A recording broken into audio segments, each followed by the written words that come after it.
केंद्र सरकार और किसानों के सूझबूझ के चलते पिछले 1 साल से चल रहा किसान आंदोलन फिलहाल स्थगित हो गया है, क्योंकि आने वाले समय में 5 राज्यों में विधानसभा चुनाव है। लिहाजा केंद्र सरकार और विपक्ष में आरोप प्रत्यारोप भी शुरू होने लगे हैं। इन्हीं तमाम मुद्दों पर बातचीत करने के लिए आज हमारे साथ मौजूद हैं बीजेपी के किसान मोर्चा के राष्ट्रीय अध्यक्ष और लोकसभा सांसद राजकुमार चाहर। जनतंत्र टीवी में आपका स्वागत है। जी धन्यवाद। लंबे समय से किसान आंदोलन कर रहे थे, सरकार ने उनकी मांगों को मान लिया। अब उन्होंने अपना आंदोलन भी स्थगित कर दिया है। कांग्रेस पार्टी और समाजवादी पार्टी इसे अपनी जीत करार दे रहे हैं। आपके लिहाज से किसकी जीत और किसकी हार है? देखिए, ये जीत और हार का प्रश्न नहीं है। 3 कृषि विधेयक किसानों के हित के लिए देश के प्रधानमंत्री माननीय नरेंद्र मोदी जी लाए थे। कुछ किसानों को समझाने में हम लोग कामयाब नहीं हो पाए और उसके बाद ये 3 कृषि विधेयक थे किसानों के हित के लिए। आज भी हम कह रहे हैं, पहले भी यही बात हम कह रहे थे। निश्चित रूप से छोटे किसानों के जीवन में बदलाव लाने के लिए इनको लाया गया था, लेकिन किसानों का मान रखकर, किसानों का सम्मान रखकर और वर्तमान की जो परिस्थितियां चल रही थीं, देश के हित में और देश की खातिर 3 कृषि विधेयकों को वापस लिया गया है। इसमें कांग्रेस पार्टी या समाजवादी पार्टी कोई भी जीत और हार की बात करता है तो वो गलत है, क्योंकि ये वही दल है जिन्होंने आज तक कभी किसानों के लिए कोई काम नहीं किया। तो आपको क्या लगता है कि जिस तरीके से किसान को आप लोग समझाने, जैसे प्रधानमंत्री ने कहा कि हम किसानों को समझा नहीं पाए, लेकिन देखा जाए तो अब किसानों का आंदोलन भी खत्म हो गया है, फिर भी सियासत थमने का नाम नहीं ले रहा। देखिए, इस पूरे आंदोलन को अगर आप एक वर्ष भर को नज़र डालोगे तो जिस प्रकार के गैर जिम्मेदाराना बयान कांग्रेस पार्टी के नेता राहुल गांधी जी, उनकी बहन प्रियंका गांधी जी, केजरीवाल जी, अन्य अन्य दलों के नेताओं ने जो दिए, वो 100% बहकाने वाले, भड़काने वाले और एक कहना चाहिए कि भ्रम पैदा करने वाले बयान उन्होंने दिए। जिन जिम्मेदार दायित्वों पर वो संगठन में और सरकार में बैठे हैं, उसके बावजूद भी किसानों के मन में निरंतर वो भ्रम डालते रहे। तो उन्होंने एक तरह से किसानों के कंधे पर बंदूक रख दी और उस पर निरंतर वो राजनीति करते रहे। उन्होंने ये नहीं देखा कि माननीय प्रधानमंत्री जी की नीयत क्या है। उन्होंने बार बार कहा, माननीय पीएम साहब ने, आदरणीय मोदी जी ने, कि ये मेरी जो नीयत है वो गंगा की तरह पवित्र है, किसानों के हित के लिए हम सब बिल लाए हैं। लेकिन उसके बावजूद भी विपक्ष ने नकारात्मक भूमिका अपनाई और मैं यही कहूँगा, आप देखिएगा आने वाले समय में जो विपक्ष ने जिस प्रकार की एक छोटी सोच के साथ राजनीति की, उसे लोग माफ़ नहीं करेंगे। क्योंकि देखा जाए तो किसान लगातार एमएसपी पर कानून बनाने की मांग कर रहे थे। यदि ऐसा होता भी है तो भंडारण की एक बहुत बड़ी समस्या है। देखा जाए तो भंडारण की कमी की वजह से सरकारी अनाज सड़ जाते हैं। यदि ऐसा होता है तो क्या आपको लगता है कि इसमें कामयाबी मिलेगी? क्योंकि समस्याएं तो बनी हुई है। देखिए, इसमें मैं यही कह सकता हूं कि अभी एक निर्णय सरकार के बीच में और किसान यूनियन के बीच में हुआ है और उसमें एमएसपी के ऊपर एक कमेटी बनाई गई है। कमेटी में लोग अभी वैज्ञानिक रहेंगे, प्रगतिशील किसान रहेंगे और सरकारी लोग रहेंगे और किसान भी रहेंगे। तो ये कमेटी अभी बनेगी, कमेटी उसका अध्ययन करेगी और जो किसान के हित में होगा, मुझे लगता है वो निर्णय आने वाले समय में लिया जाएगा। आपकी अगर बात करें तो आप खुद भी एक किसान हैं और खेती बाड़ी से भली भांति वाकिफ भी हैं, लेकिन जिस तरीके से केंद्र सरकार की तरफ से कहा जा रहा था, जो छोटी किसानी करते हैं उनके लिए यदि कोई कानून लाया जाता है तो क्या आपको लगता है कि समस्या हो सकती है?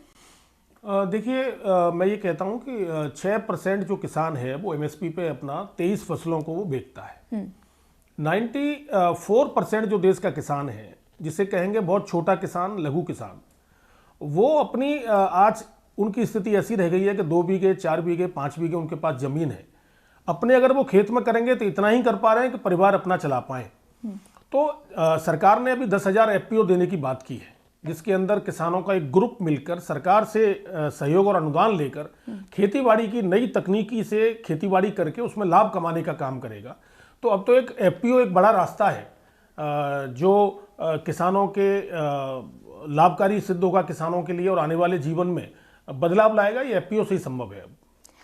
अगर फतेहपुर सीकरी की बात करें तो देखा जाए आज तक समाजवादी पार्टी का खाता नहीं खुला, तो क्या आपको लगता है कि ये जो रिकॉर्ड आप लोगों ने बनाया है ये भविष्य में भी बरकरार रहेगा? देखिए, समाजवादी पार्टी कभी सैफई से आगे निकली नहीं। सैफई का विकास जो उनके गांव का है वो उनके इर्द गिर्द ही रहा सारा, और आगरा में समाजवादी पार्टी का कोई असर नहीं है। हमारे जो फतेहपुर सीकरी और आगरा जिले की अगर आप बात करें तो आज तक समाजवादी पार्टी कभी कोई सीट वहाँ नहीं जीत पाई है और आगे भी ये रिकॉर्ड कायम रहेगा। क्योंकि आपकी अगर बात करें तो आप भारी मतों से विजयी हुए थे अपने क्षेत्र से और आपने तमाम रिकॉर्ड भी बनाए थे, इसकी वजह क्या थी? देखिए, देश के प्रधानमंत्री माननीय नरेंद्र मोदी जी को जनता प्रचंड बहुमत देना चाहती थी। मुझे प्रसन्नता है कि मेरे लोकसभा क्षेत्र के लोगों ने उत्तर प्रदेश के अंदर सर्वाधिक मोदी जी को पसंद किया और मोदी जी को एक बड़ा समर्थन मेरे क्षेत्र की जनता ने दिया और मुझे एक कार्यकर्ता के नाते उन्होंने स्वीकार किया और मुझे एक सेवक के रूप में उन्होंने अपना प्रतिनिधि चुन के भेजा। इसके लिए मैं फतेहपुर सीकरी की जनता का बहुत ही आभार हृदय से व्यक्त करता हूँ। क्योंकि देखा जाए जिस क्षेत्र से आप आते हैं वहाँ किसान भी बहुत ज़्यादा हैं। अब तो किसान कानून वापसी भी हो गया है, तो क्या आपको लगता है कि जो लगातार नाराज़गी की बात कही जा रही थी खासतौर में किसानों की, वो अब खत्म हो चुका है? देखिए, किसानों की नाराज़गी तो पहले भी नहीं थी। कुछ दलों के जो समर्थक हैं या ये कहिए कि उन दलों के कुछ वोटर तक जो उनको वोट देते चले आए हैं परंपरागत रूप से कुछ लोग, तो वो निश्चित रूप से उनके साथ खड़े थे। वो पहले भी हमारे साथ नहीं थे और मुझे लगता है आने वाले समय में भी शायद वो जो विरोधी मानसिकता के लोग हैं वो हमारे साथ नहीं आएंगे, लेकिन आम जनमानस भारतीय जनता पार्टी के साथ है और भारतीय जनता पार्टी का साथ देगा। मोदी जी का नेतृत्व और उत्तर प्रदेश में योगी जी की अधिक अच्छी कार्यशैली जो शासन की रही है, तो निश्चित रूप से भारतीय जनता पार्टी के विचार के साथ लोग जुड़े हुए हैं और वो बीजेपी का समर्थन करेंगे। इसके अलावा जब प्रधानमंत्री उत्तर प्रदेश पहुंचे, उन्होंने लाल टोपी वाला बयान दिया। अखिलेश यादव ने भी उसके जवाब में एक ट्वीट किया जिसमें बेरोजगारी और महंगाई को लेकर तमाम तंज कसे। जिस तरीके से ये बयानबाजी हो रही है खासतौर पर अखिलेश यादव की तरफ से, क्या आपको लगता है कि बीजेपी के लिए कुछ मुश्किल हो सकती है? देखिए, मैं आपको बड़ा स्पष्ट करूं, माननीय प्रधानमंत्री मोदी जी ने जो कहा लाल टोपी को लेकर, उत्तर प्रदेश की जनता ने लाल टोपी और लाल टोपी वालों के कारनामे देखे। किस प्रकार की गुंडागिर्दी, लोगों की जमीन पर कब्जा करना, किस प्रकार की अंधेरगिर्दी, किस प्रकार की गौ हत्याओं के मामले, एक वर्ग विशेष के द्वारा किस प्रकार का तांडव उत्तर प्रदेश के अंदर किया गया। वो अलग बात है कि आज ऐसे लोगों के खिलाफ बुलडोजर भी योगी जी का चल रहा है। तो अखिलेश यादव जी की बौखलाहट है और आप देखिएगा जैसे जैसे चुनाव नजदीक आता चला जाएगा, उत्तर प्रदेश की जनता जब मतदान करने के लिए निकलेगी तो उनको पता है कि लाल टोपी वाले क्या करते हैं, तो वो लाल टोपी को किनारे करने वाले हैं उत्तर प्रदेश की जनता। मैं फिर आपसे कहूंगा कि प्रचंड बहुमत से भारतीय जनता पार्टी की सरकार उत्तर प्रदेश में बनेगी।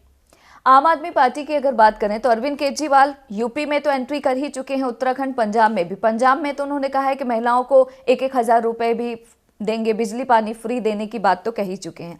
अगर बीजेपी की बात करें तो आप लोग भी क्या कुछ फ्री देने वाले हैं क्या?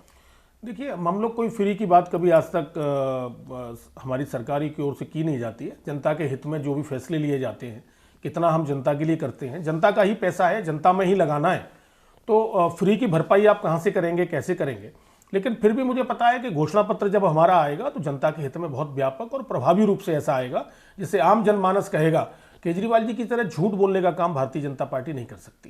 केजरीवाल जी ने, आपने देखा है कि दिल्ली के अंदर उन्होंने किसान को किसान का दर्जा नहीं दिया, ट्रैक्टर दिल्ली में आ नहीं सकता, किसानों को जो ट्यूबवेल के कनेक्शन है वो भी कॉमर्शियल मिलते हैं और वो भी रिन्यूअल भी नहीं उनके हो रहे हैं और बिजली भी कॉमर्शियल की तरह मिल रही है। तो केजरीवाल जी ने तो दिल्ली के किसानों का बहुत बुरा हाल किया हुआ है। ये दिल्ली में कुछ और बोलते हैं, गोवा में जाके कुछ और बोलते हैं, उत्तराखंड में कुछ और, पंजाब में और कुछ और। तो उनके रूप कितने हैं मैं तो समझ नहीं पाता। झूठ का पुलिंदा उनके अंदर बंधा रहता है और मैं तो यहाँ तक कहूँगा कि जो आदमी कभी अन्ना जी का सगा नहीं हुआ वो कभी किसी का सगा नहीं हो सकता। तो क्या आपको लगता है कि जो फ्री का वायदा है वो अब जनता पर काम नहीं करेगा? दिल्ली की जनता ने देखा है काम करते हुए। देखिए, उत्तर प्रदेश में आम आदमी पार्टी का कोई दूर दूर तक कोई वास्ता नहीं है। उत्तर प्रदेश में आम आदमी पार्टी कहीं है नहीं, न कोई उनके कार्यकर्ता है, न उनसे कोई जुड़ा हुआ है। तो उत्तर प्रदेश में आम आदमी पार्टी का कुछ नहीं होने वाला है। इसके अलावा जिस तरीके से उत्तर प्रदेश में योगी जी ने बुलडोजर चलवाया, समाजवादी पार्टी को सबसे ज्यादा इस बात को लेकर दिक्कत है। क्या आपको लगता है कि आने वाले समय में जिस तरीके से लगातार अखिलेश यादव ये आरोप लगा रहे हैं कि काम तो उन्होंने शुरू कराया था, योगी जी और मोदी जी केवल फीता काट रहे हैं? अखिलेश यादव जी, मैं देख रहा हूं कि उनकी भाषा शैली निरंतर बदलती जा रही है और मुझे ऐसा लगता है कि कहीं ना कहीं उनके अंदर एक हताशा, एक निराशा, एक छटपटाहट है। उन्हें भी लग रहा है कि सरकार नहीं बनेगी कितने भी प्रयास कर लें। तो अन्य अन्य प्रकार की भाषा को वो बदलते रहते हैं। और बुलडोजर तो उत्तर प्रदेश के मुख्यमंत्री जी ने, योगी जी ने चलाया है माफियाओं के खिलाफ, उन लोगों के खिलाफ जिन्होंने जनता का जीना दुश्वार किया, एक माफिया के रूप में वो लोग रहे। पहली बार लोगों पर जुर्माने लगे और पहली बार बुलडोजर जो है अपराधियों के घरों को तोड़ते हुए आगे निकला। आम जनता ने इससे राहत की सांस ली है और आम जनता को लगता है कि कहीं न कहीं योगी जी ने जो कानून व्यवस्था का जो राज किया है, ये राज स्थापित हमेशा रहना चाहिए। यूपी चुनाव की अगर बात करें, जिस तरीके से उत्तर प्रदेश की राजनीति में जिन्ना की एंट्री हुई है, क्या आपको लगता है कि इससे आप लोगों को फायदा मिलेगा? देखिए, मैं फायदे नुकसान की नहीं बात करता, ये सोच की बात है। समाजवादी पार्टी जब भी बात करती है तो वो जिन्ना की बात करती है। हम कभी भी बात करते हैं और हमें गर्व से हम कहते हैं कि हम अगर भगवान श्री राम की जन्मभूमि पर मंदिर बनाने की बात करते हैं तो मंदिर बनता है। अगर हम धारा 370 हटाने की बात करते हैं तो धारा 370 हटती है। अगर हम तो इस प्रकार जो भी हमारे राष्ट्रवाद के जो काम है हम करेंगे, उनको जिन्ना मुबारक। हमको भगवान श्री राम की जन्मभूमि, भगवान कृष्ण की जन्मभूमि, काशी विश्वनाथ, ये हमारे लिए हमारे एक तरह से कह सकते हैं कि हमारे जीवन का सबसे बड़ा प्रश्न यही है कि हम लोग उनके लिए काम करते हैं। भगवान राम के बताए हुए रास्ते पर चलना, उनके मंदिर का निर्माण हो और हो रहा है तो उनको जिन्ना मुबारक, वो करें जिन्ना की वकालत जितनी करनी है। क्योंकि समाजवादी पार्टी और कांग्रेस पार्टी ये लगातार आरोप लगा रही है क्योंकि बीजेपी को विकास पर भरोसा नहीं है, इसलिए ध्रुवीकरण करने की यूपी में कोशिश कर रही है। जिन्ना की बात किसने कही? जिन्ना की बात हम तो करते नहीं है। जिन्ना की बात तो अखिलेश जिन्ना की तुलना वो कैसे लोगों से कर रहे थे आपने देखा? तो ये तो समाजवादी पार्टी करती है। वो अपने वो तो लाल टोपी दिखाने के लिए उनकी लाल रहती है, उसके अंदर कुछ और उनके रखा हुआ है, बस उन्हें टोपी पहननी है, रंग अलग है। वक्त हुआ एक छोटे से ब्रेक का। ब्रेक के बाद भी हम बात करेंगे भाजपा के लोकसभा सांसद राजकुमार चाहर से।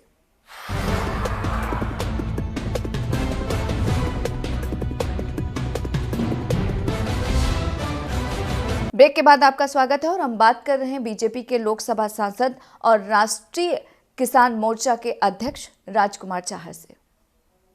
तो आपको क्या लगता है कि उत्तर प्रदेश में ऐसा कौन सा बड़ा काम आप लोगों ने किया है जिसके चलते इस बार उत्तर प्रदेश की जनता आप लोगों को चुनेगी फिर से? देखिए, लगातार काम ही हो रहे हैं। कितने सारे एम्स बन रहे हैं, कितने सारे हाईवेज बन रहे हैं, कितने हमारे यहाँ स्टेडियम्स बने, कितने हमारे यहाँ ITI बने, कितनी सड़कों लगातार सड़कें हुई बनी हैं, लगातार काम हुआ है। और आपने देखा होगा कि जो भर्तियां हुई, पहले भर्तियों में घोटाले होते थे, सैफई से एक चिट्ठी जाती थी, एक कुछ ही लोग उसमें नौकरी पाते थे। आज कितने लोगों ने नौकरी पाई, लेकिन पारदर्शिता के साथ पाई, कोई बेईमानी उसमें कहीं से नहीं हुई, कहीं से कोई चिट्ठी नहीं आई। तो उत्तर प्रदेश ने निरंतर विकास किया है और उत्तर प्रदेश धर्म के रास्ते पर चल रहा है और आज देश में उत्तर प्रदेश की तुलना बहुत अग्रणी प्रदेशों में होती है। तो मुझे लगता है कि आने वाले समय में फिर आपसे मैं कहूँगा, आप देखिएगा बड़े प्रचंड बहुमत की सरकार फिर पुनः उत्तर प्रदेश में बनने जा रही है भारतीय जनता पार्टी। अगर आपसे जानना चाहें कि 5 बड़े काम वो कौन से हैं जो आप जनता को बताना चाहेंगे? अभी आपको गिनाया मैंने, कितने हाईवेज हमारे 4-4, 5-5 हाईवेज हम लोग पूरे उत्तर प्रदेश के अंदर बना रहे हैं। एम्स कितने हम उत्तर प्रदेश के अंदर बना रहे हैं। सड़कों का जाल उत्तर प्रदेश के अंदर पूरा बिछा हुआ है। ITI कितने उत्तर प्रदेश के अंदर बन रहे हैं, कितने स्टेडियम, कितने मिनी स्टेडियम, लगातार विकास के काम उत्तर प्रदेश के अंदर हो रहे हैं। क्या बीजेपी को इस बार उत्तर प्रदेश में विकास पर भरोसा है या भगवान राम पर? देखिए, भगवान राम हमारे आदर्श हैं। भगवान राम के हम लोग उनकी सेवा करने वाले लोग हैं, उनके बताए हुए रास्ते पर चलने वाले लोग हैं और विकास हम लोगों की कर्म है कि हमें विकास करना ही करना है। विकास तो हमारी जिम्मेदारी बनती है कि जिस प्रदेश में हमारी सरकार रहे या देश में हमारी सरकार रहती है तो हम विकास का काम तो हमें करना ही करना है। तो भारत माता का परचम पूरी दुनिया में लहराए और विकास के रास्ते पे हम लोग चल ही रहे हैं, चाहे मोदी जी की सरकार हो, चाहे उत्तर प्रदेश की सरकार हो, चाहे प्रदेश में अन्य हमारी सरकारें हों, निरंतर हम लोग विकास के लिए काम करते हैं। क्योंकि बीजेपी कहती है कि वो बाकी पार्टियों से अलग है, लेकिन देखा जाए तो चाहे ब्राह्मण सम्मेलन हो, जातीयवादी जो सम्मेलन है वो तो बीजेपी भी कर रही है, फिर आप लोग दूसरों से अलग कैसे? नहीं, देखिए, सबका साथ, सबका विकास, सबका विश्वास, सबका प्रयास, इसी के लिए सम्मेलन होते हैं। उनकी सोच में और हमारी सोच में जमीन आसमान का फर्क है। कांग्रेस पार्टी की तरफ से अभी घोषणा पत्र जारी किया गया है खासतौर पर महिलाओं के लिए, तो उसमें आपको मैं बताना चाहूंगी, उन्होंने कहा है कि हर साल 3 सिलेंडर दिया जाएगा। 12वीं की जो छात्राएं हैं उनको स्मार्टफोन और लैपटॉप भी दिए जाएंगे। इसके अलावा 25% महिलाओं को नौकरी दी जाएगी। आपको क्या लगता है ये हकीकत में बदल पाएंगे क्या, या चुनावी है? उनको पता है कि वो कुछ करने की स्थिति में है नहीं। कांग्रेस की स्थिति के बारे में उनको भी जानकारी है, तो वो जो बोल रहा है उनको बोल देते हैं। उन पर क्या फर्क पड़ता है? उत्तर प्रदेश के अंदर जैसी कांग्रेस पार्टी वैसी आम आदमी पार्टी, तो दोनों एक ही तरह की भाषा बोल रहे हैं, दोनों को पता है एक सीट आनी नहीं है, तो कुछ भी बोल सकते हैं। लेकिन जो बोला जाए वो किया जाए। भारतीय जनता पार्टी का जो घोषणा पत्र आता है उस घोषणा पत्र का अमल किया जाता है और जो घोषणा पत्र में जो घोषणाएं हमारी पार्टी करती है वो सरकार उसको पूरा करती है। किसान आंदोलन लंबे समय से चल रहा। किसान नाराज थे, लेकिन सरकार ने जो बातचीत की शायद उनके समझ में आया और घर वापसी हो रही है। लेकिन विपक्षी दल लगातार ये आरोप लगा रहे हैं कि केंद्र सरकार की ये मजबूरी थी। आपको क्या लगता है? देखिए, वो जो विपक्षी दल है उनसे आप अपेक्षा कैसे कर सकते हैं कि वो हम लोगों के पक्ष में नारे लगाना शुरू कर देंगे। विपक्षी दल तो उकसाने का काम कर रहे थे किसान यूनियन को। उन्हें कल्पना नहीं थी कि ये आंदोलन समाप्त होगा, या उन्हें कल्पना नहीं थी कि माननीय प्रधानमंत्री जी देश हित में कोई बड़ा निर्णय भी ले सकते हैं। तो 3 कृषि विधेयक वापस हो गए, किसान यूनियन से समझौता हो गया, वो राजी राजी अपने घर वापस जा रहे हैं और माननीय प्रधानमंत्री जी का वो धन्यवाद कर रहे हैं। अब विपक्ष के लोग पहले भी राजनीति कर रहे थे किसान का नाम लेके, अभी भी अब उनको सूझ नहीं रहा है कि अब हम क्या बोलें। तो इसलिए विपक्ष वाले तो पहले भी बौखलाहट में थे, हताशा में थे, निराशा में थे, आज भी हैं, उनके पास कोई मुद्दे नहीं है।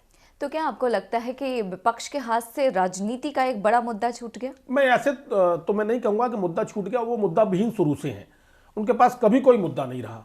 वो सकारात्मकता की राजनीति करते ही नहीं है, उन्हें नकारात्मकता की राजनीति करनी है। जब भी आपने देखा होगा, चाहे धारा 370 हटे, चाहे कोई और महत्वपूर्ण देश में काम हो, तो उनको तो नकारात्मक बात करनी है, एक विशेष वर्ग के लिए बोलना है ना। तो जो पार्टी कभी मुस्लिम लीग से समझौता करती थी, कभी शिवसेना से समझौता करती है, तो उनकी विचारधारा क्या है आप समझ सकते हैं। उनकी कोई विचारधारा नहीं है, उनके पास नेतृत्व उनके पास है नहीं, एक परिवारवादी पार्टी बन के रह गई है। तो आप देखते होंगे कि पूरे देश के अंदर जितनी भी पार्टियां चल रही हैं, भारतीय जनता पार्टी को छोड़कर, सभी तो परिवार की पार्टियां हैं, एक व्यक्ति की पार्टियां हैं, विचार तो है ही नहीं कहीं। समाजवादी पार्टी की बात करें तो अखिलेश यादव लगातार कह रहे हैं इस बार उत्तर प्रदेश में 400 से ज्यादा सीटें आएंगी। इसे आप कैसे देखते हैं? अब वो तो अच्छा है, उन्होंने ये नहीं कहा कि 410 आएंगी, नहीं तो हो सकता है कि वो गिनती भी भूल जाते। देखिए, उनको सच्चाई पता है, तो एक इस तरह की बातों का प्रयोग वो कर रहे हैं, ये बच्चों जैसी बातें हैं। कोई ये कह दे कि हम 400 सीटों से ज़्यादा लाएंगे, तो या तो उनकी जुबान फिसल गई होगी, या उनको याद नहीं रहा होगा कि उत्तर प्रदेश के अंदर कितनी सीटें हैं। तो मुझे लगता है कि अखिलेश यादव जी, आप देखिएगा, मैं आपसे पुनः कह रहा हूं कि वो उनके चेहरे और जो उनके पक्ष में चेहरे निकलते हैं चुनाव प्रचार में, एक से एक गुंडा नजर आता है। जो उनके प्रचार में निकलेंगे लोग, उनकी टोलियां जो निकलती हैं, तो वो जब लोगों को पता चलता है कि अरे ये समाजवादी पार्टी का नेता है, अरे अरे इनकी तरफ तो देखना भी नहीं है। तो इस तरह के चेहरे जब उनके अभी निकल रहे हैं और निकलेंगे आने वाले समय में, तो आप देखिएगा, सबको लगता है कि भाई ये लोग जो पहले भी सरकार रह चुकी है और उसके परिणाम सबने भुगते हैं। उत्तर प्रदेश की जनता बड़ी मुश्किल से इनसे पीछा छुड़ा पाई है, तो इनकी तरफ तो देखना भी नहीं चाहती है। आप फिर देखिएगा, भारतीय जनता पार्टी की प्रचंड बहुमत की सरकार उत्तर प्रदेश में बनने जा रही है। यूपी की अगर बात करें तो अखिलेश यादव लगातार छोटे छोटे दलों को एक साथ करने की कोशिश कर रहे हैं। तो क्या आपको लगता है कि आप लोगों के लिए बड़ी चुनौती हो सकते हैं? देखिए, चुनौतियां कोई नहीं है, सब मिलकर लड़े, सारे लोग मिल जाए, ये तो क्या फर्क पड़ता है, मिल जाए। जनता जानती है, जनता हमारे साथ है। ये दलों में आपस में बंटवारा जैसे भी करना चाहें करें, जनता हमारे साथ है। क्योंकि बीजेपी का एक नारा भी है कि 100 में 60 हमारा है, 40 में बंटवारा है। तो क्या ये सच है? नहीं, सच्चाई है, 40 में बंटवारा ही है। ये 40 मिलके भी लड़ेंगे तब भी कुछ नहीं होने वाला है। अगर 40 मिलके लड़ते हैं ये परसेंटेज पे, तो वो 30 ही रह जाने हैं, 40 भी नहीं होने हैं इनके। भारतीय जनता पार्टी आज 50 पे है, तो 60 है, तो 70 तक बढ़ेगी। लेकिन समाजवादी पार्टी बढ़ नहीं सकती आगे, अब जितना बढ़ना था बढ़ लिए। किसान आंदोलन बड़ा मुद्दा खत्म हो गया है, तो क्या आपको लगता है कि 5 राज्यों में विधानसभा चुनाव है, तो आप लोगों को सकारात्मक असर पड़ेगा इसका? नहीं, देखिए, किसान आंदोलन का राजनीतिक रूप से कोई उस नजरिए से मत देखिए। किसान आंदोलन हुआ, किसानों ने अपने बातें रखी, उस पर एक समझौता हो गया, सौहार्दपूर्ण वातावरण में किसान अपने घर जा रहे हैं, सरकार से समझौता हो गया है।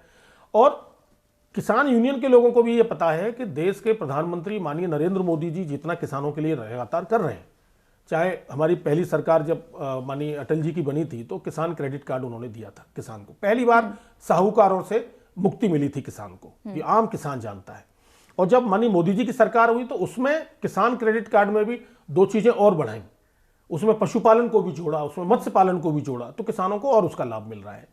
प्रधानमंत्री किसान सम्मान निधि हमने देने का काम किया, सॉइल हेल्थ कार्ड हमने देने का काम किया, किसान रेल हमने देने का काम किया, किसान उड़ान के द्वारा देश में कहीं भी हमारा उपज चली जाए, वो हमारी सरकार ने करने का काम किया है। किसान मानधन योजना हमारी मोदी जी की सरकार दे रही है। तो अनेक प्रकार की ऐसी योजना है जिनको अगर आप गिनती करेंगे, तो लगातार किसानों के हित के काम माननीय मोदी जी कर रहे हैं।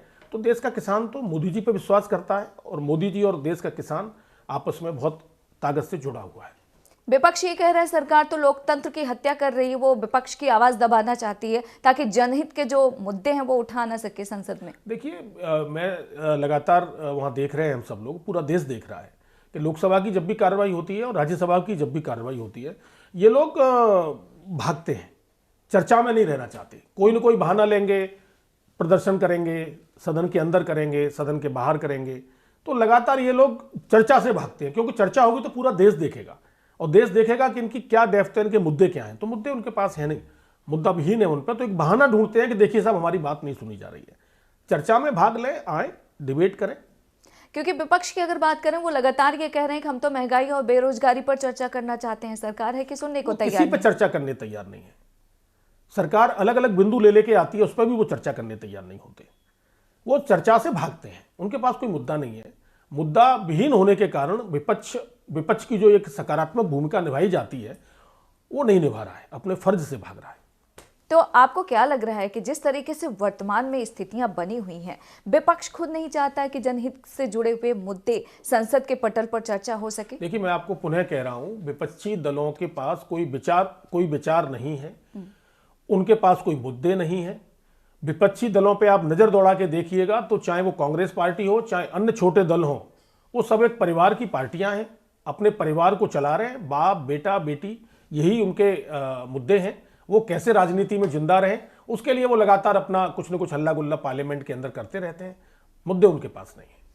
आपको मैं एक और सवाल जानना चाहूंगी, खासतौर पे उत्तर प्रदेश से जुड़ा हुआ। क्या आपको लगता है कि वो कौन कौन सी कार्यशैली है आप लोगों की, और आप लोगों को क्यों इतना भरोसा है कि उत्तर प्रदेश में एक बार फिर से यूपी की जनता योगी जी को चुनने वाली है? देखिए, एक तो भारतीय जनता पार्टी का जो काम है करने का, सरकार में रहते हुए भी और जब विपक्ष में भारतीय जनता पार्टी रही तब भी, वो अपने एक विचार को लेकर आगे चलती है, एक विचारधारा के लिए काम करती है, नेशन फर्स्ट के लिए काम करती है। नेशन फर्स्ट, पार्टी सेकंड, और हम व्यक्तिगत रूप से तीसरे नंबर पे आते हैं। विपक्षी दलों के पास न तो कोई विचार है, न उनके पास कोई मुद्दे हैं। और आज भारतीय जनता पार्टी संगठन के रूप में बिल्कुल निचले स्तर तक पहुंच गई है।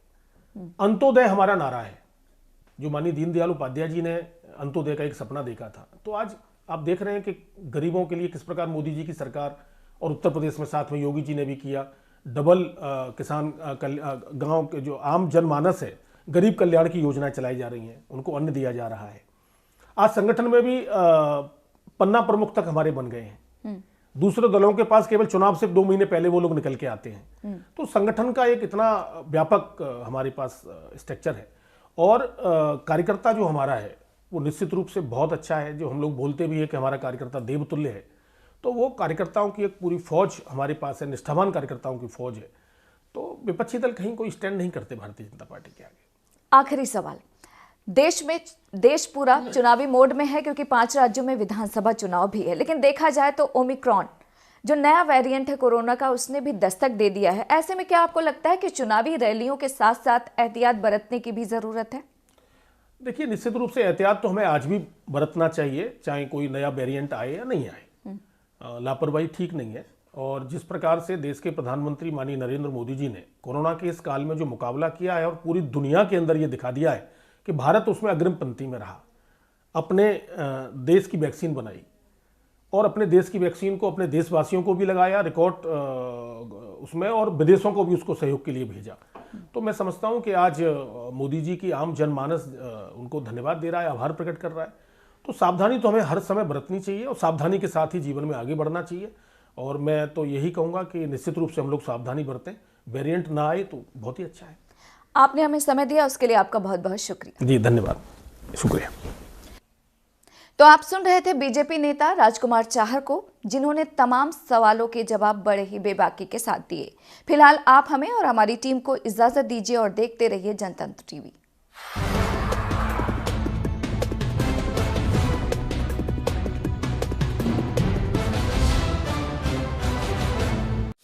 खबरों के निष्पक्ष विश्लेषण के लिए सब्सक्राइब करें Janatantra TV and press the bell icon. Never miss any update.